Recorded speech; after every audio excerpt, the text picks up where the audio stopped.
दोस्तों नमस्कार। WTC की जंग जो है बहुत रोमांचक हो गई है। साउथ अफ्रीका ने वेस्टइंडीज को हराया तो अब वो भी होड़ में आ गया है। वो भी अभी रेस से बाहर नहीं हुआ है, 5वें स्थान पर वो चल रहा है। तो पहली 5 टीमें जो हैं, चाहे वो भारत हो, ऑस्ट्रेलिया हो, न्यूजीलैंड हो, साउथ अफ्रीका हो, श्रीलंका हो, इन 5 के बीच में जबरदस्त मुकाबला चल रहा है। 6ठे नंबर पर पाकिस्तान का नंबर आता है। अगर हम एक एक करके चलें तो आज मैं आपको ये भी बताऊंगा कि अब आगे की डगर क्या है, कौन कौन सी सीरीज होने वाली है। अगर आप भारत की बात करें तो 9 मुकाबले भारत ने इस करंट सीजन में खेले हैं, जिसमें से 6 मुकाबले में भारतीय टीम विजयी रही है। 2 मुकाबलों में उसे हार का सामना करना पड़ा, 1 मुकाबला उसका ड्रॉ रहा है और जो डिडक्शन पॉइंट है वो 2 हैं, 2 पॉइंट कटे हैं। लेकिन 68.5% अंकों के साथ भारत सबसे आगे है। भारत ने इंग्लैंड को हराया 4-1 से और वेस्टइंडीज को 1-0 से हराया। हालांकि ये एक झटका था भारत का, क्योंकि एक मैच ड्रॉ हुआ, बारिश की भेंट चढ़ा, बारिश आ गई थी। और उसके अलावा साउथ अफ्रीका से भारत का मुकाबला 1-1 से बराबरी पर खत्म हुआ, यानी सीरीज 1-1 से बराबरी पर रही।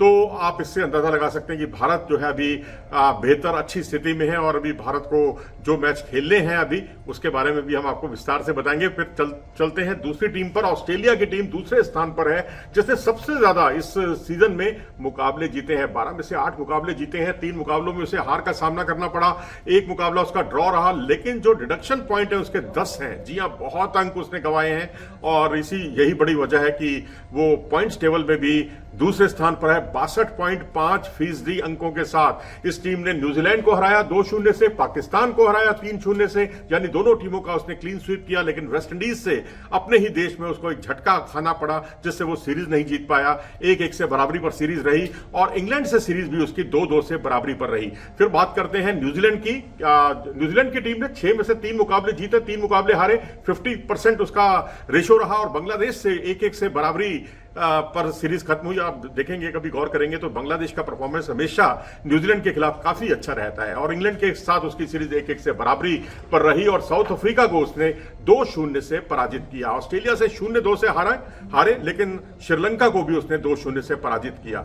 चौथी टीम श्रीलंका की टीम 4 में से 2 मुकाबले जीती, 2 मुकाबले हारी। इसका भी परसेंटेज पॉइंट जो है 50% है। अवे मैचेस जीते हैं, ये उसके लिए बहुत बड़ा प्लस पॉइंट है। और अगर श्रीलंका को अगर आप परफॉर्मेंस देखेंगे तो उसने जो है वेस्टइंडीज को पराजित किया और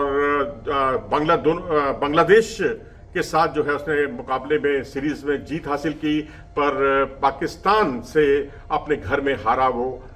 ये उसको एक बहुत बड़ा झटका था। और उसके बाद साउथ अफ्रीका ने 6 में से 2 मुकाबले जीते हैं, 3 मुकाबले हारे हैं, 1 मुकाबला ड्रॉ रहा। डिडक्शन पॉइंट उसका 1 है और 38.9% अंकों के साथ वो कुल मिलाकर 5वें स्थान पर है। और 6ठे स्थान पर पाकिस्तान की टीम है, जिसने 5 में से 2 मुकाबले जीते, 3 मुकाबले हारे और डिडक्शन पॉइंट उसके 2 हैं और 36.5% अंकों के साथ 6ठे स्थान पर। बांग्लादेश 7वें स्थान पर, जिसे 1 ही जीत नसीब हुई जो न्यूजीलैंड के खिलाफ उसने हासिल की और 3 मुकाबलों में उसे हार का सामना करना पड़ा।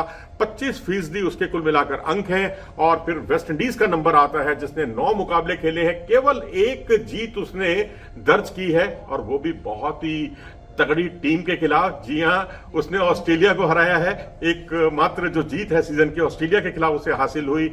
6 मुकाबले उसके ड्रॉ रहे हैं और 2 मुकाबलों में 6 मुकाबलों में उसे हार का सामना करना पड़ा। 2 मुकाबले उसके ड्रॉ रहे हैं और 18.5% उसके अंक हैं। तो यानी लिस्ट में सबसे नीचे है।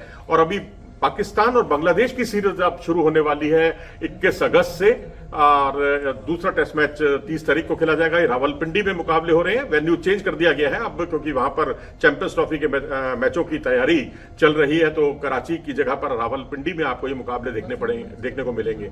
श्रीलंका को इंग्लैंड से खेलना है जी और ये 21 अगस्त से सीरीज शुरू हो रही है। 2 टेस्ट मैच है सीरीज के। न्यूजीलैंड को श्रीलंका में खेलना है। 18 सितंबर से मुकाबले हैं और ये भी 2 टेस्ट मैच आयोजित किए जाएंगे। और वहीं बांग्लादेश की टीम भारत के दौरे पर आएगी और यहां 19 सितंबर से सीरीज होगी और 2 टेस्ट मैच इस सीरीज के खेले जाएंगे। इंग्लैंड की टीम जो है वो पाकिस्तान जाएगी। 7 अक्टूबर से सीरीज शुरू होगी और 3 टेस्ट मैच इस सीरीज के खेले जाएंगे। और इसके बाद न्यूजीलैंड की टीम जो है भारत आना है। न्यूजीलैंड की टीम को, यानी बांग्लादेश भी भारत आएगा और उसके बाद न्यूजीलैंड भी जो है भारत आएगा। 16 अक्टूबर से सीरीज है, इसमें 3 टेस्ट मैच खेले जाएंगे और इसके बाद भारत की असली जंग शुरू होगी। जी हां, 2 महारथियों की जंग होगी बॉर्डर गावस्कर ट्रॉफी में और भारतीय टीम को जाना होगा ऑस्ट्रेलिया, और ऑस्ट्रेलिया में 22 नवंबर से यह सीरीज शुरू होगी और 5 टेस्ट मैच इस सीरीज के खेले जाएंगे। और इसके बाद बांग्लादेश को जाना है वेस्ट इंडीज। 22 नवंबर से सीरीज है, 2 टेस्ट मैच इस सीरीज के खेले जाएंगे। तो ये पूरा सिनेरियो है कि अभी तक कितने मैच हुए हैं, कितने मैच होने जा रहे हैं और उसमें स्थिति क्या है। और भारत की स्थिति जो है 3 मैचों पर, 3 सीरीज पर निर्भर है और वो सीरीज है बांग्लादेश, न्यूजीलैंड और ऑस्ट्रेलिया, क्योंकि बांग्लादेश से भारत में खेलना है भारत को, और इसके अलावा न्यूजीलैंड से भी भारत को भारत में ही खेलना है। और ये 2 सीरीज तो मैं समझता हूं भारत अपनी एक सुनहरा मौका है भारत को अपनी स्थिति को और मजबूत बनाने का। और वहीं जब बॉर्डर गावस्कर ट्रॉफी में खेलने जाएगी भारतीय टीम ऑस्ट्रेलिया के दौरे पर, तो असली इम्तिहान होना है 2 चैंपियनों की भिड़ंत है, क्योंकि पिछली बार जो है WTC की चैंपियन बनी थी ऑस्ट्रेलिया की टीम, भारत को पराजित किया था फाइनल मुकाबले में, और यहां जो है इनकी जंग बहुत ही रोचक और दिलचस्प होने वाली है। यह है पूरा सिनेरियो। एक बार फिर से मैं आपको बता दूं, भारत नंबर 1 पर है 68.5% अंकों के साथ, दूसरे स्थान पर ऑस्ट्रेलिया है 62.5% अंकों के साथ, न्यूजीलैंड और श्रीलंका दोनों के 50-50% अंक है, और साउथ अफ्रीका के 38.9% अंक है, पाकिस्तान के 36.5% अंक है, और उसके बाद नंबर आता है बांग्लादेश और वेस्ट इंडीज का। अपनी राय दें इस बारे में कमेंट सेक्शन में जाकर, और अगर आपको ये वीडियो पसंद आया हो तो इसे लाइक करें, चैनल को सब्सक्राइब भी करें। नमस्कार।